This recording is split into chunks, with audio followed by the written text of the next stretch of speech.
오늘도 주의 날을 맞이하여서 예수 그리스도의 몸된 교회를 찾으신 우리 금천양문교회 가족 여러분, 또 이 자리에 함께 참여하시고 또 영상으로 예배드리시는 모든 성도님들 가운데 우리 주님의 크신 능력이, 또 주님의 사랑이 가득하시기를 축복합니다. 우리 함께 좌우를 보면서 인사하도록 하겠습니다. 오늘 특별히 한천에 이렇게 우리 중고등부 학생들이 나왔는데요. 이렇게 한번 인사하겠습니다. 하나님의 은혜를 충만하게 경험하는 시간 되기를 바랍니다. 이렇게 한번 해볼까요? 하나님의 은혜를 조금이 아니고요, 아주 충만하게 오늘 경험하는 시간 되기를 바랍니다. 아멘. 오늘 찬양을 듣는데요, 제가 자리에서 막 일어나고 싶었습니다. 뭔가 막 여호와 하나님이 진짜 함께 하신다. 1부 때도요, 오늘 찬양 듣는데 제가 하나님의 자녀라는 그 고백에 너무나 막 감동이 됐는데, 오늘 뭔가 세상을 이길 수 있는 것 같은 그런 막 힘을 주시는 그런 찬양 너무 감사합니다. 우리 교회 찬양팀이 2개가 있습니다. 찬양대죠. 찬양대 임마누엘, 또 할렐루야 찬양대 매주마다 이렇게 열심히 또 섬겨주셔서 너무나 감사하고, 이른 아침부터 오시느라 아마 식사도 끼니도 제대로 못 드시고 오시는 분들이 많을 겁니다. 정말 그 귀한 섬김 주님께서 기쁘게 받으시고 우리 성도님들 가운데 정말 큰 은혜로 찬양을 통해서 역사하시기를 소망합니다. 오늘 우리에게 주시는 말씀입니다. 최근 이제 이번 주 금요일에 종영한 TV 프로그램이 하나 있습니다. JTBC의 쇼다운이라는 프로그램이 있는데요. 아마 일부 분들은 잘 모르시더라고요. 근데 우리 학생들은 제가 한번 기대해 보겠습니다. 쇼다운 혹시 보신 분 있나요? 우리 학생들? 우리 금천양문교회 학생들 열심히 공부하느라 TV도 잘 안 보는, 그렇죠.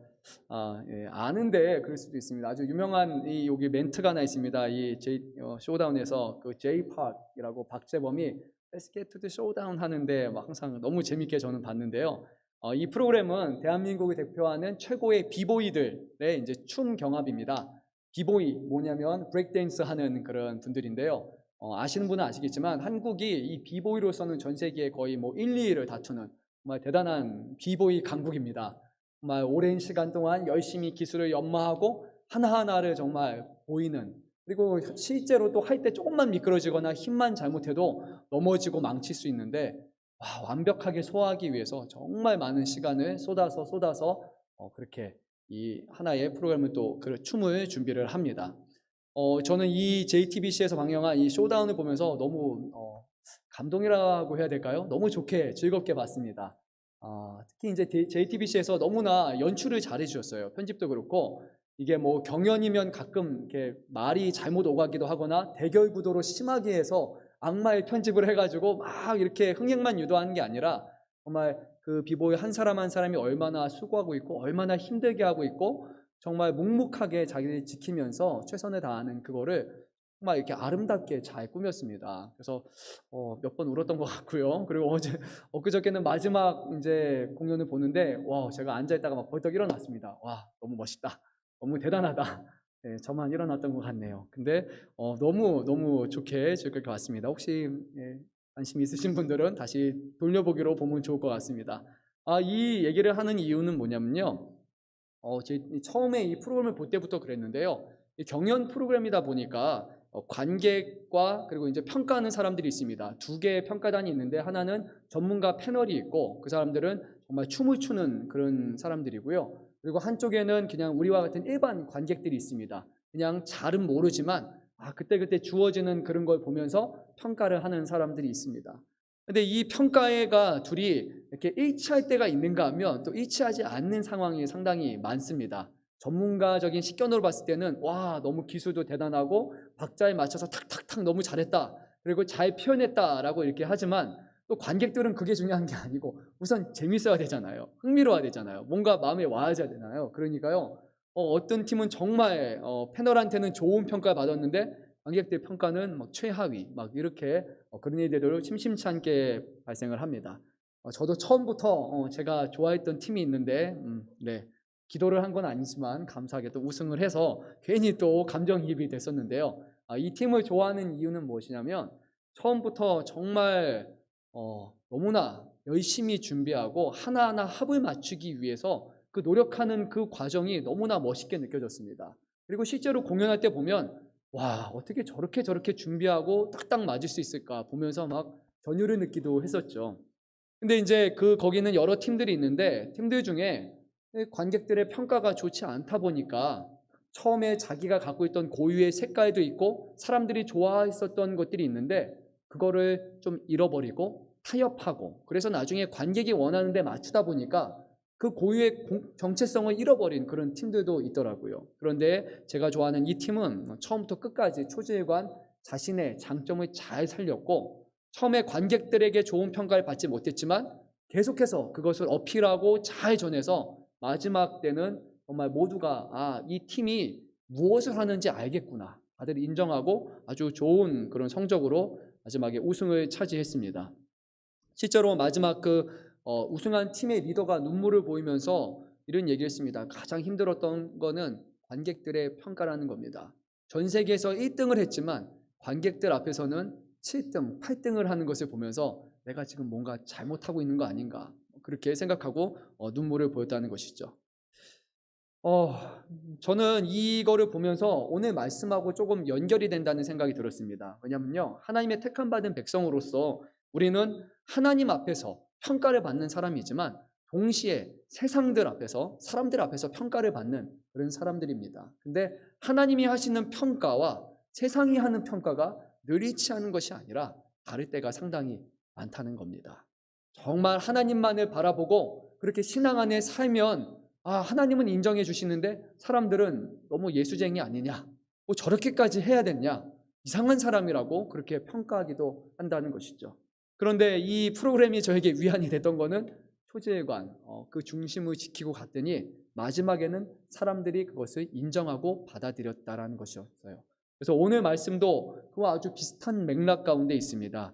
하나님을 끝까지 의식하고 하나님만을 바라보며 그 길을 걸었던 한 사람의 리더가 있는가 하면 또 다른 사람은 하나님이 주시는 그런 귀한 왕의 직분이 있었지만 하나님을 경외하고 하나님을 사랑하기보다는 사람들의 시선에 돌리기 시작하고 사람들에게 인정받기 위해서 그렇게 살아가는 중에 나중에 그가 하나님 앞에 결국 버림을 받게 되고 뿐만 아니라 관객이라고 할 수 있는 백성들에게도 좋지 않은 평가를 받는 그런 사람으로 전락하게 됩니다.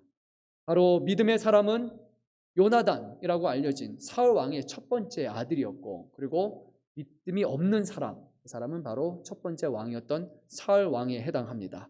오늘 이 말씀을 살펴보면서요, 이 두 사람을 비교해 보면서 과연 우리는 이 두 사람 중에 어떤 사람에 좀 가까운지 한번 생각하면서 말씀을 상고했으면 좋겠습니다. 그리고 정말 우리는 하나님을 바라보며 하나님의 평가를 기대하며 살아가는가, 아니면 사람들의 평가에 더 많은 관심을 두며 살아가는가 한번 진솔하게 자기 자신을 비춰보고요. 오늘 하나님이 우리에게 감동을 주신다면 정말 하나님 앞에서 올바른 믿음으로 살아가는 사람, 정말 주님께서 그렇게 할 수 있도록 우리의 마음을 변화시켜 주시고 그렇게 살아갈 수 있는 힘과 능력을 주시고 정말 그렇게 살아갈 때 하나님이 오늘 본문에 요나단에게 주셨던 그런 놀라운 기적과 같은 삶을 우리가 함께 경험하고 그렇게 누리며 살아갈 수 있기를 간절히 소망합니다.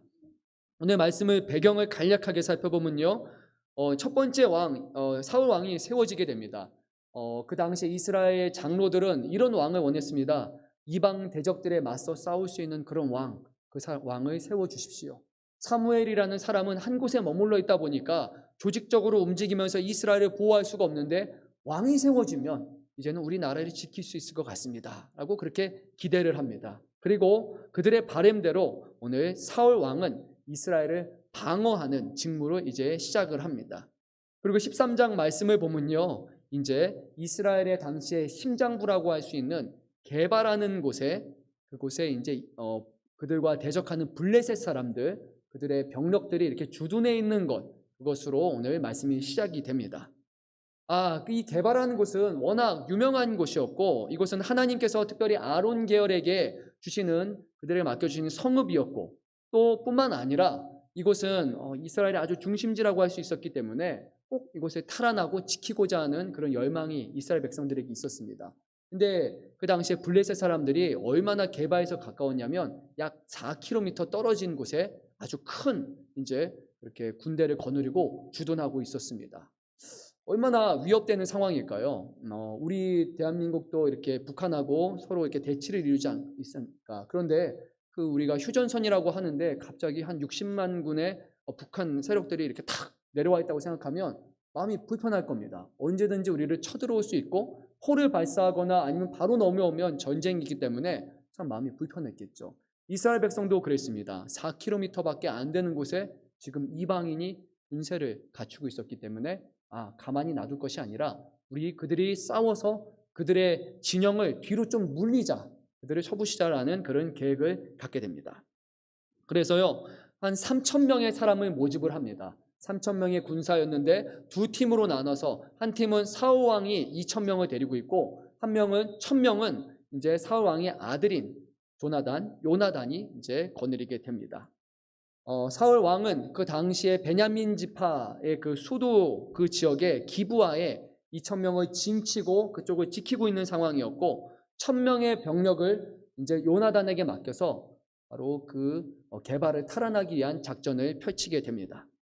그래서 열심히 정말 힘 있는 그리고 열심인 그 요나단이 가서 블레셋 사람들과 싸움을 벌였고 그 결과로 블레셋 사람들이 위협을 느꼈고 그들이 이렇게 해서는 안 되겠다라고 한 나머지 자신들의 많은 군사들을 불러 모으기 시작을 합니다.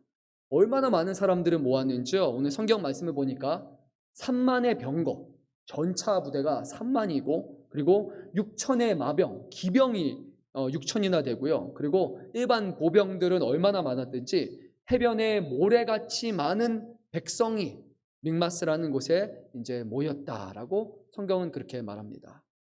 얼마나 많은 사람들이 있으면 해변에 모래 같은 백성이라고 말할 수 있을까요? 그 많은 사람이 몇 명을 대적해서 지금 나오고 있습니까? 1,000명에 불과합니다. 그것이 요나단이 거느렸던 1,000명의 사람이었습니다. 그러니까 이스라엘 백성들이 이 수만 명, 아마 수십만 명에 해당하는 그 적군을 보면서 어떻게 했습니까? 가서 싸우자라고 했을까요? 아니죠. 두려워서 벌벌 떨어서 도망가기 시작합니다. 말씀을 보니까요, 굴로 들어가고 숲을 사이에 숨어버리고 어떤 사람들은 바위 틈으로 들어갑니다. 그리고 은밀한 곳에 찾아 들어가고 물 웅덩이에 숨은 사람도 있었고요. 이 정도로도 안 되겠다. 그래서 그 사람들은 요단강이라고 하는 그 강을 건너서 아예 지금 이스라엘 나라 밖으로 도망간 사람들도 있었다라고 오늘 성경은 말합니다. 근데 또 문제가 있었습니다. 뭐냐면 이제 사울은 그 당시에 사무엘을 기다리고 있었습니다. 사무엘이 와서 하나님 앞에 제사를 드리고 그러면 우리가 이들과 맞서 싸울 것인지 하나님의 은총과 하나님의 은혜를 힘입어서 하나님의 놀라운 능력을 주셔서 우리에게 힘을 주시면 전쟁에 승리할 수도 있겠다라는 그런 기대를 가지고 있었는데 사무엘이 때맞춰 오지 않는 겁니다. 그러니까 사울 왕 마음이 막 조급해졌습니다. 백성들도 하나하나 군사들이 도망가기 시작합니다. 두려우니까요. 근데 기다리던 사무엘도 오지 않습니다. 그러니까 어떡합니까? 사무엘을 대신해서 하나님 앞에 제사를 드리고 우리 전쟁을 하자라고 그렇게 결정을 내립니다. 그런데 때마침 제사를 드린 후에 이제 사무엘이 와서 이 사울 왕을 책망하기 시작을 합니다. 근데 사울 왕은 자신의 잘못을 인정하지 않고 이렇게 핑계를 댔습니다. 첫 번째 핑계는 이렇게 됩니다. 백성이 내게서 흩어지는데 당신이 정한 날이 오지 않았습니다. 또 블레셋에 지금 믹마스에 이렇게 많이 모여있는 것을 내가 보았습니다. 아니 이렇게 가만히 있다가는 우리가 하나님 앞에 제사를 드릴 그 시기를 놓쳐서 하나님의 은총을 받지 못하고 우리가 전쟁에 나아가는 것이 아니라 그들이 쳐러와서 우리가 그냥 죽어버릴 수도 있습니다. 그러니까 내가 부득이하게 먼저 제사를 드렸습니다 하고 사울이 사무엘에게 이렇게 말했습니다. 사울의 말을 종합해 보면 이렇게 됩니다. 첫 번째는 백성 탓이었습니다. 백성 떠나가고 있습니다. 또 두 번째, 사무엘이 늦었으니까 사무엘 탓, 그리고 블레셋 탓, 나중에는 하나님의 은총이 임하지 못하니까 하나님 탓까지 했습니다. 탓을 안 한 사람은 한 명뿐입니다. 내 탓은 없습니다. 나는 선량한 피해자입니다 라고 이렇게 핑계를 댔습니다. 사무엘은 이 말을 듣고 달갑게 듣지 않았습니다. 하나님의 말씀을 전합니다. 이제 하나님께서 당신과 함께하지 않을 것입니다. 하나님이 원하시는 사람을 세워서 그의 나라를 이루어 가실 것입니다 라고 그 말을 하고 사무엘도 떠나버리고 말았습니다. 그리고 나서요, 이제 3,000명으로 시작했던 군사가 숫자가 쫄고 줄어서 5분의 1만 남았습니다. 몇 명이죠? 600명 남았습니다. 3,000명일 때도 어떻게 할 수 없어서 도망갔는데 600명이 이 많은 사람들하고 어떻게 싸워서 겨룰 수 있습니까? 사람들의 마음이 조급해지고 두려워하는 상황이었습니다. 그리고 블레셋은 이제 점점 자신의 진영을 앞으로 좁히고 거기다가 전략적으로 세 개의 특공대를 보내서 이제 북쪽, 남쪽 그리고 진처를 이제 가로막으면서 이스라엘에서 더 많은 사람들이 오는 길목을 차단하고 완전히 포위 이제 전략을 짜게 됩니다. 블레셋은 너무나 여유롭고 너무나 편안한 상황이었고 그리고 이스라엘은 지금 긴박한 상황이었습니다. 근데 설상가상으로요, 가진 무기도 달랐습니다. 동등한 무기를 가지고 싸우면 좋을 텐데 블레셋은 철제 무기를 갖고 있었고 이스라엘은 여전히 청동기 시대에 머물러 있었기 때문에 무기로도 이미 싸움이 되지 않았습니다. 아주 누가 봐도 이길 수 없는 그런 상황이었습니다. 근데 항상 위기의 때 영웅이 나오는 것 같습니다. 이때 한 사람이 등장을 하는데 바로 사울 왕의 아들 요나단이 자신의 무기를 들고 있는 도와주는 시종 그 병사와 함께 이제 홀로 적진으로 진격해 들어갑니다. 600명 남은 군사가 사울 왕에게 있고 지금 자기 옆에는 한 사람밖에 없었는데도 불구하고 이 요나단은 두려워하지 않고 그 많은 군세가 있는 적군으로 당당하게 들어갔습니다. 아니 왜 사지로 들어갔을까? 왜 그쪽으로 들어갔을까? 말씀을 보니까요, 이 요나단은 하나님을 향한 온전한 믿음이 있었기 때문이다 라고 성경은 말합니다. 우리 오늘 14장 6절 말씀을 한 목소리로 한번 또박또박 읽어보도록 하겠습니다. 요나단이 자기의 무기를 든 소년에게 이르되 우리가 이 할례 받지 않은 자들에게 건너가자. 여호와께서 우리를 위하여 일하실까 하노라. 여호와의 구원은 사람이 많고 적음에 달리지 아니하였느니라. 아멘. 아멘이지 않습니까? 와, 놀랍지 않습니까?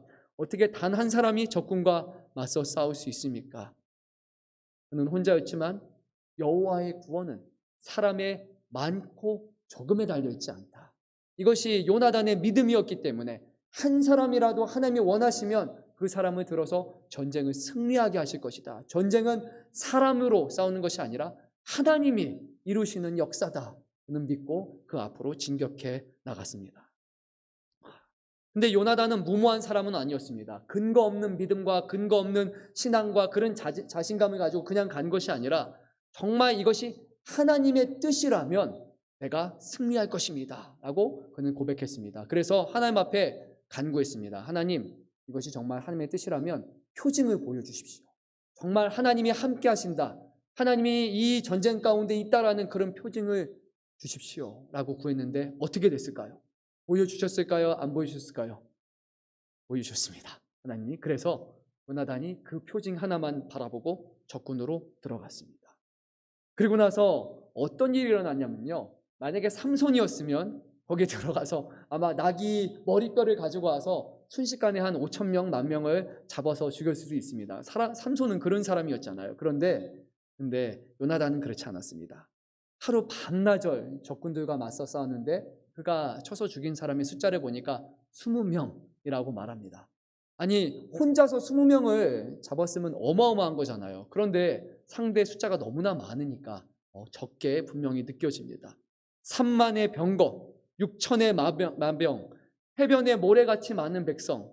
아니, 그거에 비교하면 어떻게 20명 잡은 걸로 놀라운 변화가 일어날 것인가 우리는 생각할 수 있습니다. 그런데 하나님은 이 20명이 넘어지고 그들이 죽는 것이 나비 효과를 일으켜서 이제 이 블레셋이 완전히 무너지는 일에 그 역사를 이루어 주었습니다. 우리 본문의 14장 15절 말씀을 한 목소리로 읽도록 하겠습니다.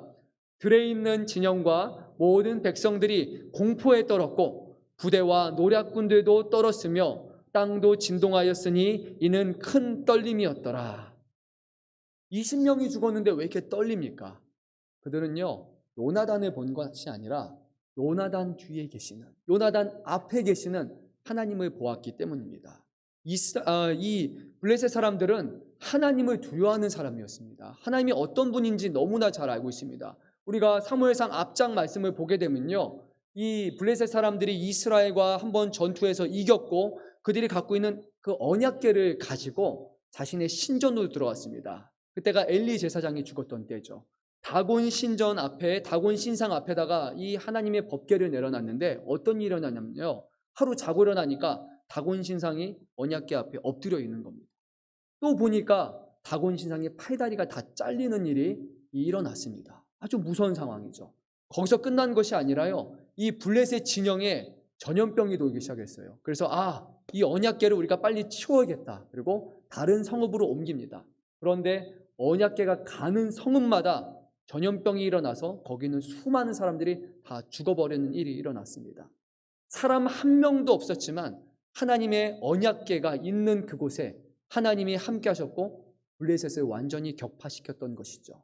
이것을 너무나 잘 알고 있었기 때문에 지금 요나단이 이 많은 군세에 맞서 싸워서 하루 반나절 동안 아무런 해도 당하지 않고 20명을 하나하나 묵묵히 쓰러뜨리는 것을 보면서 이제 블레셋 사람들이 동요하기 시작했습니다.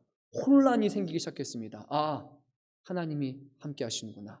어떤 마음이죠? 피해야겠다 하는 마음이 들었습니다. 그래서 사람들이 두려워하면서 이제 다 밖으로 뿔뿔이 흩어지기로 되었습니다. 이 말씀은요, 지금도 우리에게 분명히 하나님이 이루시는 말씀이라고 우리는 믿어야 합니다.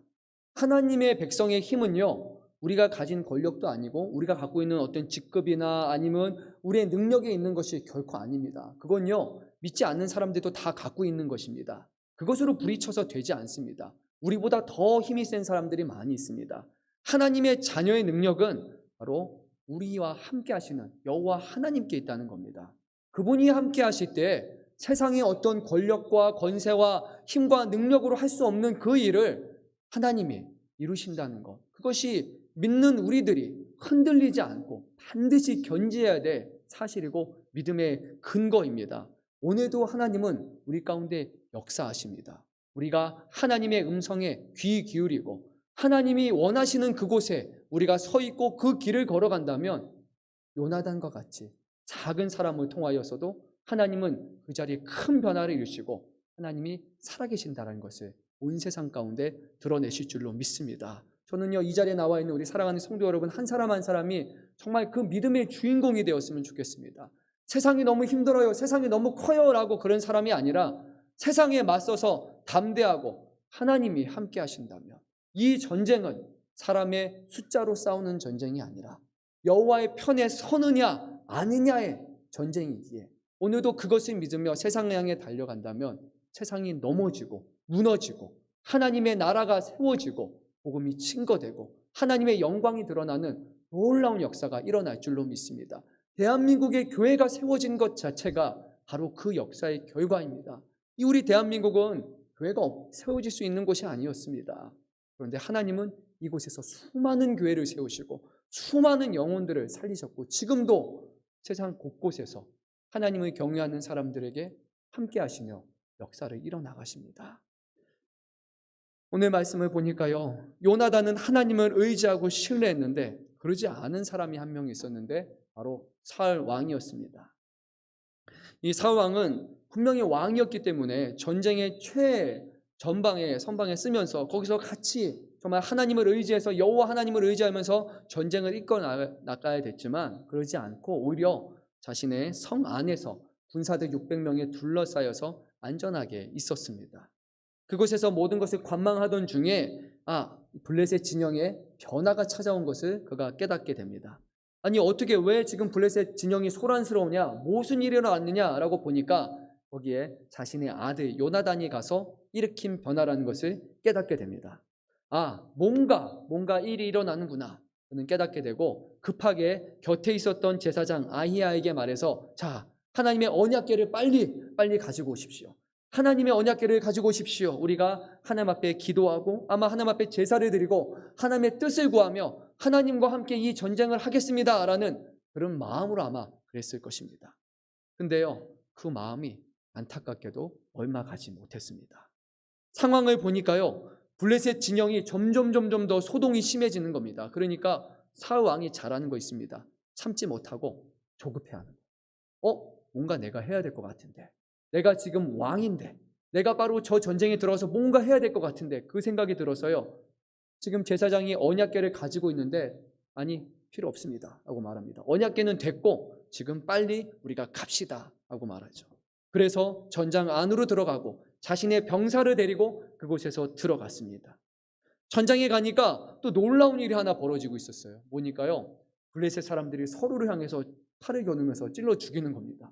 아니 무슨 일이 벌어난 겁니까? 보니까요, 그 전에 블레셋 사람들이 워낙 세다 보니까 히브리 사람들, 이스라엘 사람들을 많이 잡아 죽였고 그들을 포로로 삼았는데, 이제 그 사람들이 블레셋 사람들의 병사의 일부가 된 겁니다. 같이 속해 있는 겁니다. 근데 요나단이 일으킨 변화, 그리고 하나님께서 이 전장에 함께 하신다는 것을 이 히브리 사람들이 그것을 보고 그들이 감동이 되고 변화되어서 자신들의 칼을 들어서 블레셋 사람들을 찔러서 죽이기 시작한 겁니다. 혼란이 일어났죠. 같은 옷을 입은 사람들이 서로를 향해서 칼을 거누면서 찌르고 있는 겁니다. 그러니까 블레셋 사람들이 아니 누가 우리 편이야, 누가 적이야 알지 못하고 그들이 막 두려워하면서 소동이 일어났던 겁니다. 다 도망가자, 우선 살아야겠다라고 사람들이 말했던 것이죠. 뿐만이 아닙니다. 이런 일이 발생하니까요, 도망갔던 사람들 2,400명이요 이제 다시 돌아오기 시작합니다. 뭔가 이기는 싸움이니까 함께 해야겠다라는 생각이 든 겁니다. 물 웅덩이에 있던 사람들이 탁 일어나서 우리도 같이 싸워야 돼. 그리고 굴에 있던 사람들도 하나하나 나오기 시작합니다. 그래서 완전히 전세가 역전되었습니다. 요나단이라는 한 사람, 그 사람의 순종, 하나님 향한 그 믿음이 이제는 큰 변화를 일으켜서 이스라엘이 이길 수 없는 싸움을 이제는 이겨나가고 있었던 것이죠. 23절 말씀을 보니까요, 그런데 이 싸움은 요나단의 힘으로 한 것도 아니고 사울 왕의 힘도 아니고 그 자리에 있던 백성이 한 것이 아니라고 이렇게 말합니다. 제가 23절 말씀을 읽도록 하겠습니다. 여호와께서 그날에 이스라엘을 구원하심으로 전쟁이 베다웬을 지나니라. 누가 행하신 것이라고요? 여호와 하나님께서 그곳에서 전쟁을 일어나가셨다는 겁니다. 근데 문제는 사울은 자신이 왕이니까 자신이 이 전쟁을 하나님의 전쟁이 아니라 자신의 전쟁으로 만들고 싶어 했습니다. 이 전쟁을 통해서 자신의 성과를 얻으려고 했고, 나중에는요 전쟁을 통해서 사울 왕이 자신의 기념배를 세웁니다. 사울의 마음은요 하나님이 영광받고 하나님이 드러나시는 것이 아니라 내가 왕이니까 내가 이곳에서 인정받아야 되고 내가 뭔가를 남겨야 된다라는 그런 허세, 그런 것들이 이 사울에게는 분명히 있었습니다. 그래서 첫 번째 했던 것은 그것이었죠. 여호와의 법궤를 막았습니다. 하나님 필요 없습니다. 내가 가서 싸우면 됩니다. 그렇게 했습니다. 뿐만 아니라 사울 왕은 한 가지를 더 했는데요, 자기가 가진 왕의 권위를 사용해서 백성들에게 일방적인 맹세를 시켰습니다. 그 맹세는 이것이었습니다. 오늘 하루 동안 너희들 중에 아무도 아무 것을 먹지 말라. 만약에 너희가 먹는다면 저주가 임할 것이다. 근데 이어지는 말씀을 보니까 그 저주는 그 자리에서 죽이는 것을 의미합니다. 내가 왕이니까 내 말 들어. 안 들으면 너희 다 죽여버릴 거야. 이것이 사울이 했던 것입니다. 하나님은 사울에게 이런 권세를 주신 적이 없습니다. 하나님이 세우신 왕은 하나님의 말씀에 순종하는 왕이었지, 하나님의 뜻 가운데 살아가는 왕이었지, 자기의 마음대로 백성의 생사를 화복을 주관하는 그런 왕이 결코 아니었습니다. 그런데 사울 왕은 하나님보다 높아지려고 했습니다. 자기가 이스라엘의 주인이 되고자 했던 것이죠. 하나님을 뜻하지 않고 독자적으로 움직이는 사울이 크게 두 가지 범죄를 정했는데, 결국 첫째는 말씀드렸던 것처럼 하나님의 전쟁을, 여호와의 전쟁을 자신의 전쟁이 되고자 했습니다. 그래서 24절에 성경이 이렇게 기록합니다. 내가 내 원수에게 보복하는 때까지라고 말합니다. 다시 말씀드립니다. 내가 내 원수에게 보복하는 때까지. 하나님의 원수가 아니라 내 원수라는 겁니다. 내 전쟁, 내 싸움, 내가 블레셋 사람들의 보복할 때까지 너희는 내 말 듣고 있어. 자신의 전쟁이 되었습니다. 둘째로, 병사들이 지치지 않도록 잘 먹여야 되는데 아무것도 먹이지 않아서 오히려 그들을 지치게 만들었고, 나중에 블레셋 사람들이 도망갈 때 그들을 같이 잡아서 더 많은 사람들을 잡아야 되는데 오히려 지쳐서 쫓아가지 못하는 그런 상황이 벌어지게 됐습니다. 하나님이요, 왜 사울 왕을 왕으로 세우셨습니까? 그 이유는 사울 왕이 겸손한 왕이었기 때문이에요. 베냐민 지파라는 가장 작은 지파에 별거 아닌 사람이었고, 사울은 자신이 왕이 될 자격이 없는 사람으로 여겼고, 마지막 왕위를 받는 그곳에서도 어디 숨어있던 그런 사람이었습니다. 자기 자신이 별거 아니라는 그런 겸손한 왕이었습니다. 그런데 어느 순간 사울의 마음이 바뀌기 시작한 거예요. 하나님이 세우셨더니 자기가 정말 그렇게 대단한 사람인 것처럼 생각했습니다. 하나님이 받으셔야 할 영광을 다 가로채기 시작을 했던 것이죠.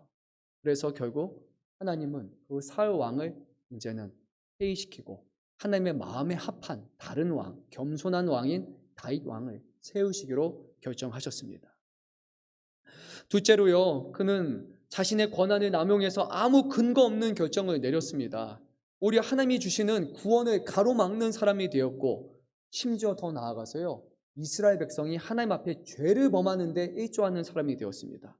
어떤 죄를 범했냐면요, 24절부터 35절까지 이어지는 내용을 보면 계속해서 이스라엘이 피곤해서 먹지 못하였다, 먹지 못해서 싸우지 못했다, 계속 피곤한 결과가 어떻게 나타나냐면, 전쟁이 끝난 다음에 이제 이스라엘 백성이 소와 양들을 잡아가지고 너무 배가 고프니까 그냥 피를 완전히 제거하지 않은 채로 그냥 먹어버리게 됩니다. 근데 이스라엘 율법에 따르면 음식을 핏째로 먹어서는 안 된다라고 했습니다. 핏째 먹는 사람의 생명을 뺏어가신다고 했습니다. 왜냐하면 피가 생명을 의지했기 때문이죠. 근데 얼마나 배가 고팠으면 먹고 살기 위해서 허겁지겁 그냥 음식을 먹었던 것입니다. 결국 사울 왕이 자신의 욕심으로 자신의 권위를 내세우기 위해서 한 잘못된 결정으로 인해 그 자리에 있던 수많은 군사들이 다 하나님 앞에 죽을 죄를 지는 범죄한 자가 되게 한 것입니다. 하나님의 일을 감당하는 우리들, 또 하나님의 택한 백성인 우리의 사명은요, 우리 자신을 드러내는 것이 아니라, 우리가 세상 가운데 인정받는 것이 아니라요, 오직 하나님의 뜻 가운데 순종해서 하나님을 드러내는 것, 그것이 우리의 사명입니다. 그것을 알고 계십니까? 믿으십니까? 우리가 높아지는 것이 하나님께 영광을 받으시는 것이 아니라 하나님이 높아지는 것이 우리에게 영광이 되는 겁니다. 때로는 우리가 낮아지고 우리가 부끄럽게 당한다 할지라도 사도 바울의 고백처럼 나의 부끄러움을 통해서 하나님이 영광을 받으신다면 그것이 내가 행해야 되는 것이죠. 그런데 종종 우리가 하나님의 일을 하다 보면 열심히 한 것으로 시작했지만 점차 겸손했던 마음이 이렇게 우리 안에 어떤 다른 것들이 생겨나기 시작합니다. 내 자신을 드러내고 싶어하는 마음이 생깁니다. 그렇게 되는 순간 우리는 높아질지 모르지만 하나님은 사라지게 될 것이고, 하나님은 아무에게도 찬양받지 아니하며 영광받지 아니하며 오히려 하나님은 저 뒤에 계시는 하나님이 될 수 있습니다. 문제는요, 우리 자신을 드러내는 순간입니다. 하나님의 구원과 하나님의 역사를 우리의 업적으로 삼는 순간 하나님은 영광의 자리에서 떨어지신다는 것. 최근에 제가 한 성도님과 대화를 하는 도중에 이 성도님이 여러 가지 얘기를 하셨는데 교회에서 겪는 그런 어려움이 있다라고 토로하셨습니다. 왜 아닐까요? 교회에서 어려움 없는 분 있습니까? 있을 수는 있겠죠, 그렇죠? 근데 보통 열심히 일을 하다 보면, 사람들과 마주하다 보면 문제가 생기기 시작합니다. 나와 당신은 다르니까요. 내가 하는 것과 당신이 하는 것은 다릅니다. 기준점이 다르다 보니까 나는 열심히 했는데 다른 사람 보기엔 열심히 안 한 것 같고, 그리고 거기서 마찰과 그리고 오해가 생기고 그리고 상처가 세우게 됩니다. 우리는 그렇잖아요. 다른 사람을 배려한다고 하지만 그것도 우리가 세워놓은 기준선에서 배려를 하는 겁니다. 모든 것의 중심은 우리 자신이에요. 내가 보기에 아니면 아닌 거예요. 그 사람 기준에서 상황을 보려고 하지 않아요. 그러다 보니까 교회 안에서도 좋은 목적으로 열심히 섬기고 봉사하고 합력해서 선을 이루려고 했지만 그 과정 중에 상처받는 사람이 생깁니다. 한 번, 두 번 정도는 이해할 수 있습니다. 그런가 보지, 실수할 수 있나 보지라고 하지만 세 번, 네 번 누적되다 보면 상처가 깊어지기 시작하고 그 사람과 완전히 틀어지게 됩니다. 그러면 틀어지면 어떤 상황이 발생합니까? 꼴도 보기 싫어요. 그 사람이 아무리 좋은 일 해도요, 그냥 싫어요. 그 사람 이름만 해도 하기 때문이다. 저 사람이 하는 건 다 싫어.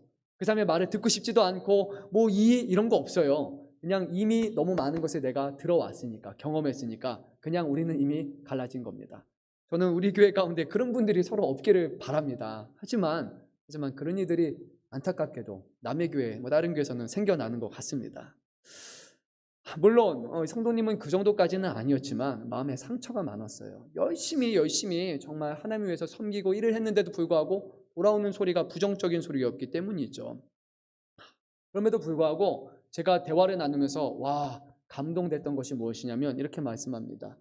그럼에도 불구하고요, 하나님께 감사합니다. 감사하다는 거예요. 아니 뭐가 감사합니까? 상처받았는데 왜 감사합니까? 하니까요, 이 말씀을 하시더라고요. 하나님이 맡기신 일 아닙니까? 라고 하는 거예요. 그러니까 하나님이 맡긴 일이니까 괜찮다라는 거예요. 힘들었고 어렵고 상처받기도 하지만 하나님이 맡기셨기 때문에 하나님 앞에서 열심히 하면 된다는 겁니다. 사람들이 조금 안 좋게 볼 수도 있고 사람들이 뭐라고 할 수도 있겠지만 평가받는 것은 사람에게 의해서 평가받는 것이 아니라 하나님께 평가받는 것이니까 하나님 앞에 감사하고 하나님 바라보며 그 일을 묵묵히 행하신다는 겁니다. 맞습니다. 이게 정답이에요. 하나님이 주신 일, 하나님이 맡기신 일, 이거 우리가 그것을 기억하면 문제가 되지 않습니다. 물론 힘들 수는 있어요. 상처받을 수도 있어요. 마음이 상할 수도 있어요. 에이, 그만하고 싶다라는 생각이 들 수도 있어요. 아니, 교회까지 왔는데 교회 왔을 때 위로받고 사랑받아야 되는데 여기서까지 내가 뭐 잘못했다고 여기서 안 좋은 소리 들으면 그냥 뛰쳐나가고 싶죠. 밖에서도 사람들이 나한테 함부로 그런 말을 못하는데 왜 교회까지 와서 모르는 사람한테, 가족도 아니고 뭐 나한테 직접 돈 주는 사람도 아닌데 그런 싫은 소리 들으면서 교회에 있을 필요가 뭐가 있습니까? 교회는요, 서로가 서로에게 함부로 대하는 곳이 아닙니다. 교회는요, 서로에게 어떤 엄청난 권위를 내세울 수 있는 곳이 아닙니다. 교회는 어린 아이부터 유아부터 그리고 목사 모든 어린이까지 동등하게 하나님의 자녀이고 한 사람 한 사람이 평등한 것이 바로 교회입니다. 서로가 서로에게 함부로 할 수 있는 것이 결코 아니에요. 서로에게 상처를 주는 것 잘못된 것입니다. 교회는 그렇게 해서는 안 됩니다. 오직 예수님만이 머리이시고 우리는 가지라는 것을 믿으신다면 가지가 내 가지가 더 크다, 나는 더 비싼 가지고 오래된 가지야 라고 그렇게 말할 사람은 아무것도 없습니다. 하나님 앞에서 우리는 오직 겸손하고 그 가운데 오직 서로를 사랑해야 돼. 그 의무밖에는 없는 곳이죠.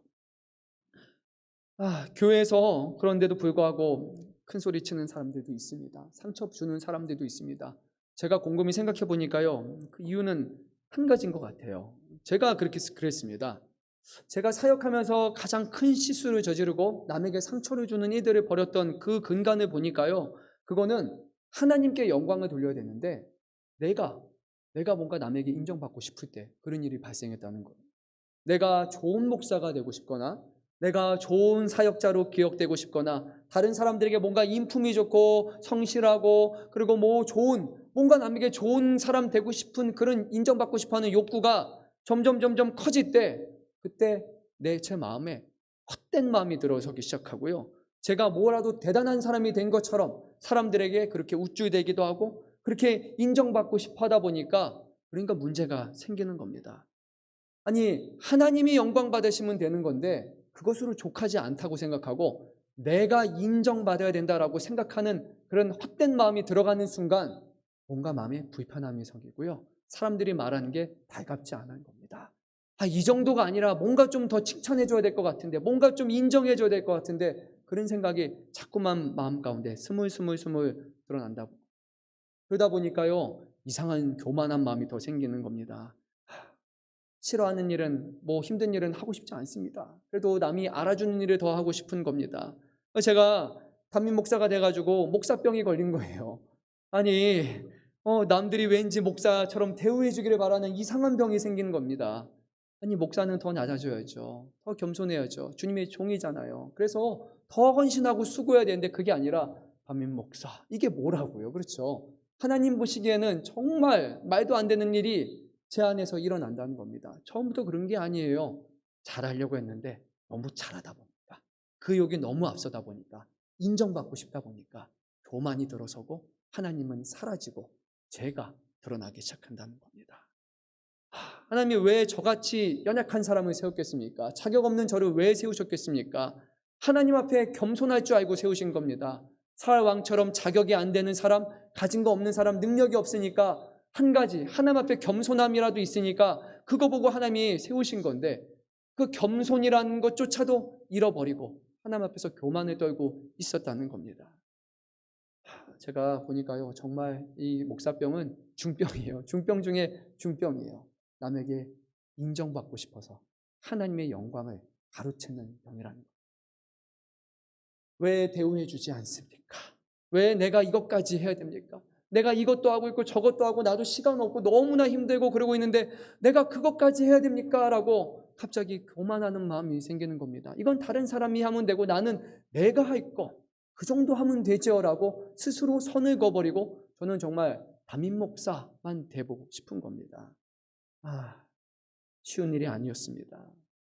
사랑하는 성도 여러분, 하나님이 우리를 자녀 삼으신 이유는요, 우리가 대단한 사람이어서 아닙니다. 그랬다면 온 세상에 가장 뛰어난 사람들만 자녀 삼으셨을 겁니다.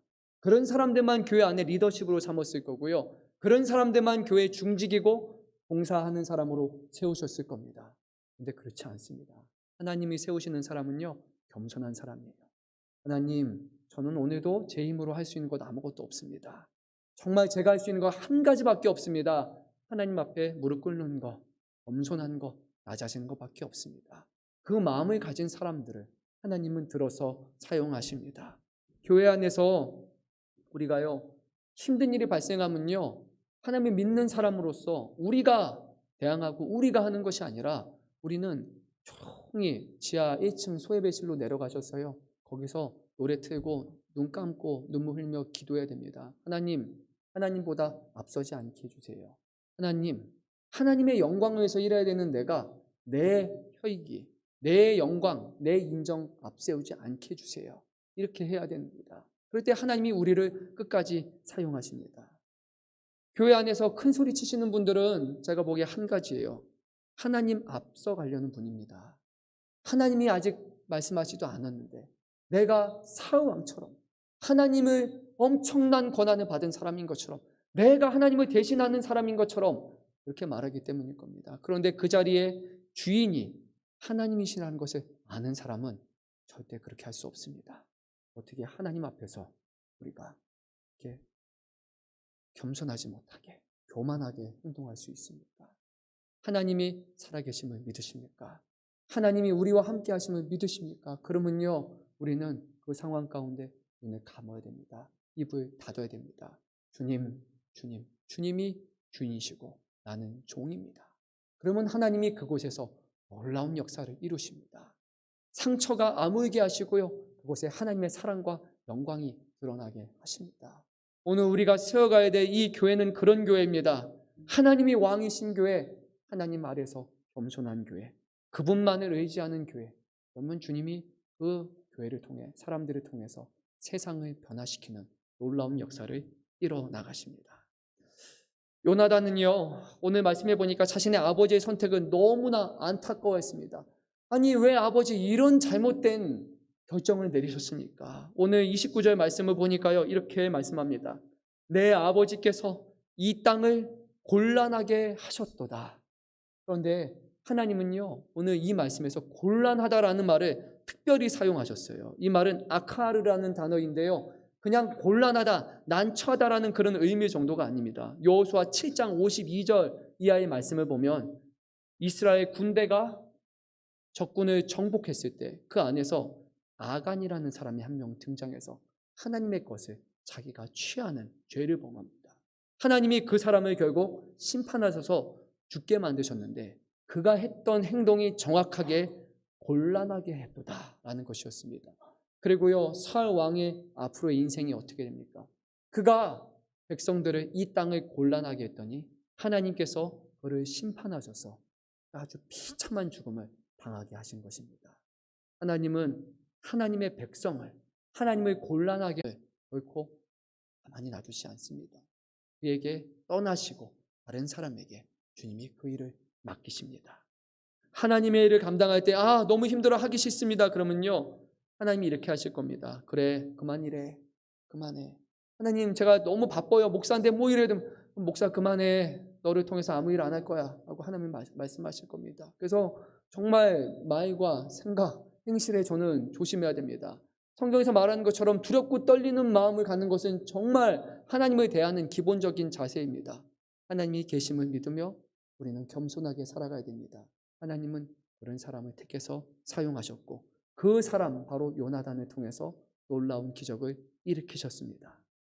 우리가 잘 아는 말씀이죠.